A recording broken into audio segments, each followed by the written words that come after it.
Hey Jessie Cats, welcome back to another episode of Study with Jess, and today I am going to be sharing with you my top 10 tips for acing maths.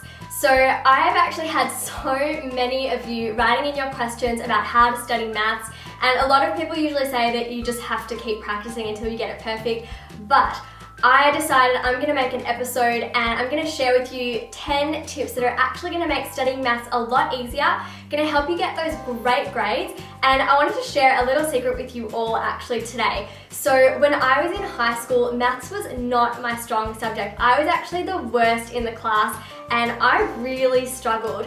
And when I got to university and I decided to study psychology, I actually thought that there would not be any maths involved. And I was very wrong. So I actually had a core statistics class every semester for my undergraduate degree of psychology, and that is where I learned all of these skills, and I actually ended up getting in the top 5% in statistics, and that's actually how I got my full scholarship to do a PhD in psychology the other year. So I'm going to be sharing with you these tips. These tips work, they've worked for me. I really hope you find them helpful, and also if you haven't already subscribed to my channel, then be sure to click that link below because I'm going to be uploading study tip videos every week for you guys, so I don't want you to miss out. And also if you haven't already, then make sure you click on the link below and subscribe to Seated Educationary, my stationery line, because I have just finished filming a series which is a very exclusive series that you can only access once you're a member.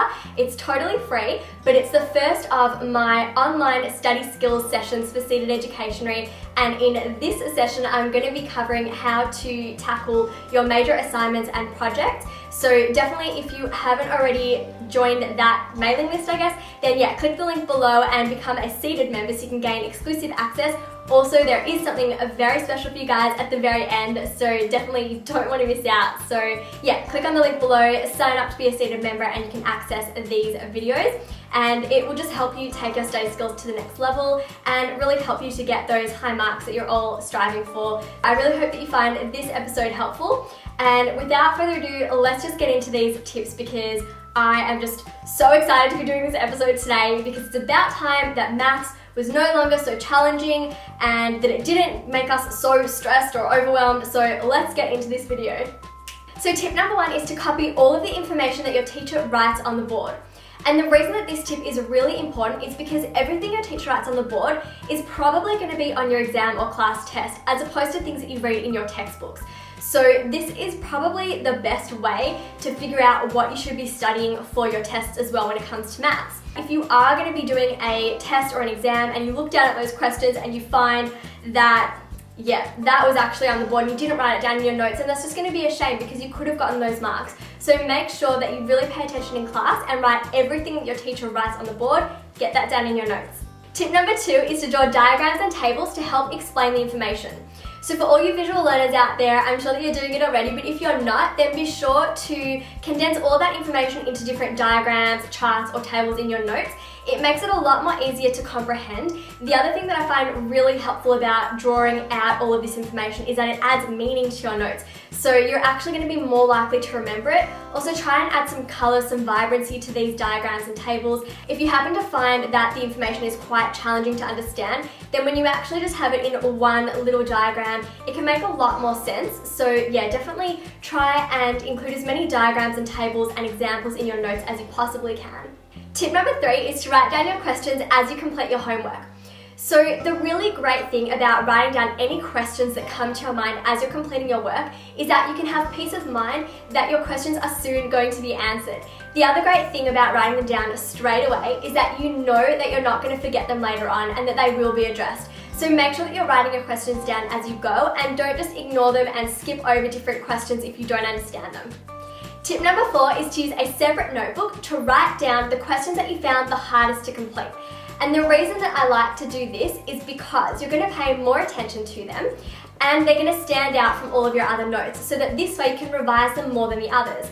So a lot of people say that they would just recommend reading through all of your notes and revising them constantly, but in reality you don't want to be revising everything equally. You want to spend more time revising the questions you found the hardest and less time revising the ones that you found easiest to complete.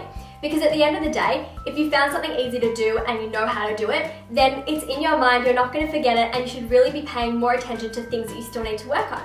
So I usually like to just have like a small A5 notebook and I write down my most challenging questions, and then I make sure to review these more, such as the last 10 minutes of a study session. Tip number 5 is to create a mathematical dictionary. So what I mean by this is that more often than not, you're going to end up needing to remember some really complex terms or definitions for maths. So when I was studying statistics last year, I had to learn phrases such as linearity, variance, and heterogeneity and homoscedasticity. So they are really confusing terms, but the great thing was that when I wrote these down in a separate book, it made a lot more sense to me when I was studying them later on, because I had all of that information set aside away from all of the other confusing terms and just things that were in my notes anyway. And so I found it really helpful to keep a separate book. The great thing that I just came out with recently on Student Education is a definitions book. So I really recommend grabbing yourself one of these. I'm going to link it in the description box below if you want to check it out. But what I created was a book for storing all of your definitions, and it just has sections to write the term and then the definition underneath. So you don't actually have to use it for just learning new languages, or if you have definitions for other subjects like biology or psychology. You can actually write your different terms that you're learning for maths and then the definition underneath, as well as an example question. And the other great thing about this book is I've got all different study tips in each chapter as well for you guys. So yeah, definitely check it out. I'll leave the link below for you all. So tip number 6 is to review your errors. So raise your hand, guys, if you've ever been completing your maths homework, you got something wrong and then you just went to the next question. Because I know I've done it in the past, I used to do it, but once I started to make sure that when I got a question wrong, I actually would look over it and find out where I went wrong, I really saw an improvement in my grades. So it's really important not just to notice if you got a question wrong, but you want to find out where you went wrong. Was it at the start? Was it just a little tiny error? You wrote the wrong symbol, or you knew how to add up those numbers, but you just must have lost your focus and written something else down. So yeah, definitely be sure to check out where in your questions you went wrong, and then make sure that you're writing them down as well so that you're paying attention to them. Tip number 7 is to apply maths to real world problems. So staring at a textbook and looking at numbers and symbols can often feel quite boring, and it's really hard to know the relevance of why it is that we're sitting in a maths class learning all these different terms and how to calculate the variance of a particular study. So yeah, definitely make sure to try and figure out a way of making it relevant to your lives. So for example, instead of just learning something like, I don't know, 12 times 46, you could say, what about there are 12 students and each student has to read 46 pages. How many pages were read? And also for all of you guys at home that said 552, you are correct. So well done, you can give yourself a pat on the back there. Tip number 8 is to study in groups. So studying in groups is free, it's going to help to motivate you, and you're going to be able to share around all of your notes, and all of you are going to in some way be able to contribute. So you might find that there's a particular part of a subject that you don't understand, and then a friend of yours might actually know that really well, so you can take turns explaining different theories and concepts to each other. It's also really helpful to verbalize the information as opposed to just reading it over and over again. It also gives it more meaning. So studying groups, it's free, it's going to boost your motivation, and you're all just going to help each other out. Tip number 9 is to make cheat sheets.